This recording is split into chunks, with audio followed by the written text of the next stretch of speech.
there is a matrix A, B, U and V and it is given that Ax is equal to U has infinitely many solutions, then prove that Bx is equal to V cannot have a unique solution. तो सबसे पहले हमें given है A into X is equal to U.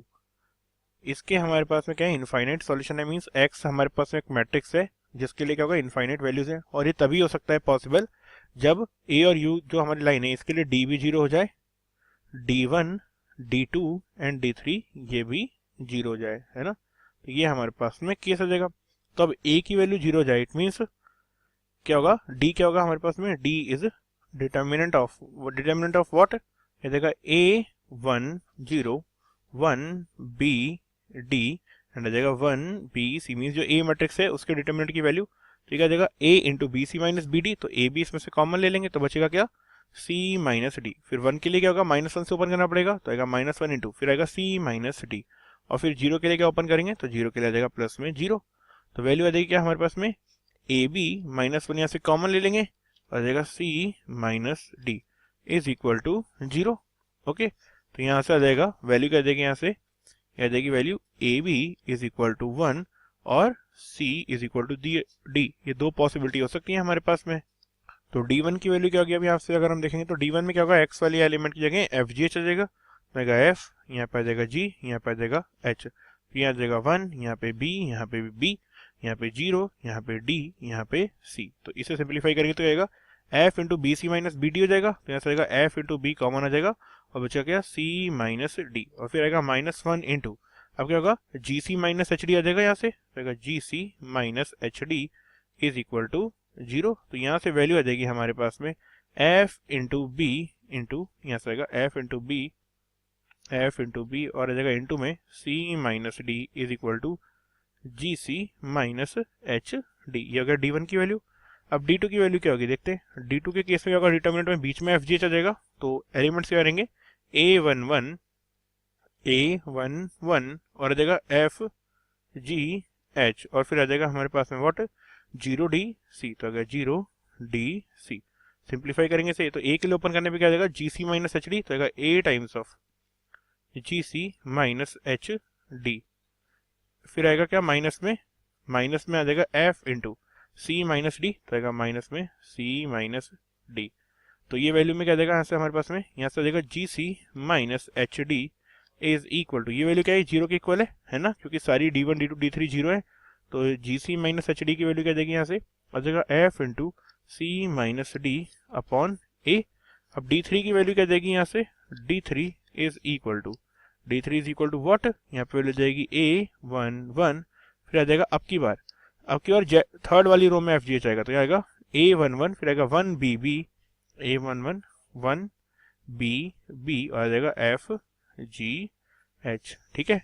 इसे open करेंगे तो value क्या देगी A times of BH minus BG, तो आएगा AB इंटू वॉट, ये आ जाएगा ऐसे होगा H माइनस G हो जाएगा, ऐसे हमारे पास है क्योंकि U माइनस U करते हैं, तो आएगा H माइनस G, ठीक है। फिर आएगा -1 इंटू H माइनस G हो जाएगा, यहाँ से भी H माइनस G, फिर यहाँ से आएगा F into B minus B is 0, तो वैल्यू हो जाएगी 0 के इक्वल, तो H माइनस G यहाँ से कॉमन ले लेंगे, तो आएगा H माइनस G और आ जाएगा AB minus 1 is equal to 0। तो यहाँ से भी हमारे पास में दो केस आ सकते हैं कि इधर AB इज इक्वल टू 1 और H is equal to G। Now अब क्या कर सकते हैं, लेट्स सी। अब अगर हम यहाँ पे देखें, लेट्स से मैंने बोला क्या बोलते हैं कि हमारे पास में क्या है, अब H is equal to G है यहाँ पे, और मैं बोलता हूँ कि पहला केस लूंगा मैं कि C is equal to D है और AB is not equal to 1 है, ठीक है। तो मैंने पहला केस ले लिया कि AB is not equal to 1 है, तो अगर मेरा AB नॉट इक्वल टू 1 है तो यहाँ से क्या आ जाएगा ऑटोमेटिकली D3 के 0 होने के लिए H आ जाएगा मेरा इक्वल टू 0 एंड D के 0 होने के लिए क्या हो जाएगा, AB 1 के इक्वल नहीं है तो C इक्वल टू D हो जाएगा यहाँ से, तो दो इक्वेशन हमें मिल गई, H is equal to 0 and C is equal to D। Now अब अगर हम देखेंगे हमें क्या गिवन है कि अब हमें प्रूफ करना है कि Bx into V can not have a unique solution, है ना। तो Bx इंटू V, तो Bx is equal to V, ये हमारी बात हुई है यहाँ पे।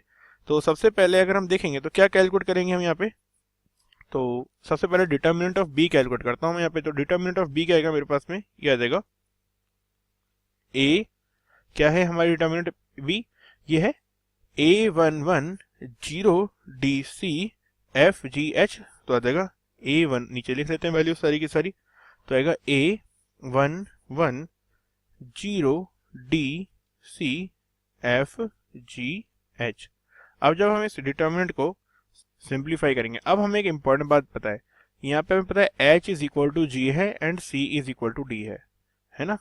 तो अगर H इक्वल टू G है, C H is equal to G, ये दोनों हमारे पास में क्या है, सेम है। और वैसे ही C is equal to D है, तो C D के इक्वल है और H G के इक्वल है। तो हम यहाँ से क्लियरली बोल सकते हैं ना कि C1 कॉलम और C2 कॉलम ये दोनों क्या है, आपस में आइडेंटिकल है। और जब भी किसी डिटर्मिनेंट के दो कॉलम या दो रो आइडेंटिकल होते हैं तो डिटर्मिनेंट की वैल्यू होती है 0। तो डिटर्मिनेंट ऑफ B की वैल्यू आ गई हमारे पास में 0।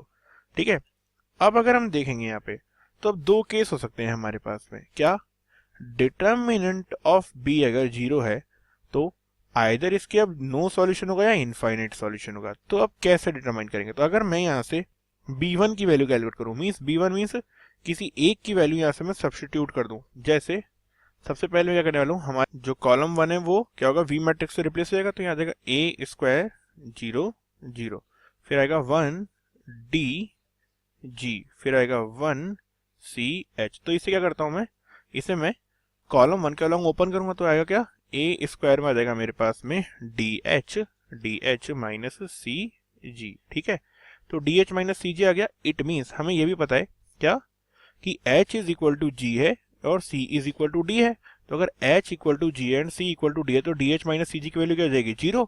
तो ये वैल्यू आ गई, determinant of B1 is 0। Similarly अगर मैं डिटर्मिनेंट ऑफ B2 भी कैलकुलेट करूंगा तो उसकी वैल्यू क्या आएगी मेरे पास में, उस केस में जाएगा मेरे पास में क्या, A0F। तो यहाँ पर करता हूँ मैं A0F, फिर आएगा यहाँ पे A स्क्वायर 0 0, और फिर आएगा 1 CH। इसे मैं डिटर्मिनेंट को ओपन करूंगा किसके अलॉन्ग, सेकंड कॉलम के अलॉन्ग, तो आएगा minus of A square. Okay, फिर आएगा मेरे पास में वैल्यू क्या आएगी इसकी, इसे क्रॉस मल्टीप्लाई करूंगा मैं, H इंटू 0 माइनस FC, तो आएगा यहाँ पे minus A square F into C। ये आ गई मेरे पास में डिटर्मिनेंट ऑफ B2 की वैल्यू। ओके, अब इसे मैं क्या कर सकता हूँ, सी पहली बात ये आ गई मेरे पास में B2 की वैल्यू। अब अगर मैं डिटर्मिनेंट ऑफ B3 कैलकुलेट करूंगा, डिटर्मिनेंट ऑफ B3 कैलकुलेट करूंगा तो वो क्या होगा, उस केस में आएगा मेरे पास में A0F, फिर आएगा मेरे पास में 1 DG। अब की बार क्या होगा, V मैट्रिक्स आएगी लास्ट में, तो आएगा A स्क्वायर 0 0। तो इसे मैं अगर थर्ड कॉलम के अलॉन्ग ओपन करूंगा तो क्या आएगा, A square into G minus FD। तो यहाँ से आएगा माइनस ऑफ A स्क्वायर, क्या आएगा, FD, A स्क्वायर FD। अब ध्यान से अगर हम देखेंगे तो हमें पता है C is equal to D है, तो C is equal to D है तो ये वैल्यू क्या आ जाएगी, माइनस A स्क्वायर FD के इक्वल आ जाएगी। नाउ अगर हम देखेंगे तो ये जो टर्म है हमें गिवन है कि C, हमें ये वैल्यू क्या होगी, अगर नॉन जीरो हो जाएगी तभी तो क्या होगा, हमारे पास में नो सॉल्यूशन होगा C, क्योंकि हमें पता है कि अगर डिटर्मिनेंट ऑफ B 0 है, B1 भी 0 हो गया, B2 भी 0 हो गया और B3 भी 0 हो गया, तो इनफाइनाइट सॉल्यूशन हो जाएंगे। तो अगर नो सॉल्यूशन है तो उस केस के लिए क्या होना पड़ेगा हमारे पास में, हमें पता है determinant of B and determinant of B1 क्या है हमारे पास में 0 है। तो नो सॉल्यूशन के लिए आइदर डिटर्मिनेंट ऑफ B2 और determinant of B3 non zero होना पड़ेगा। तो इन्हें होना पड़ेगा नॉट इक्वल टू सी, ये दोनों आपस में इक्वल है ये तो हमें पता ही है ना, ये दोनों आपस में इक्वल है ये तो हमें पता ही है। तो अगर ये दोनों इक्वल है तो इन दोनों को ही नॉट इक्वल टू 0 होना पड़ेगा।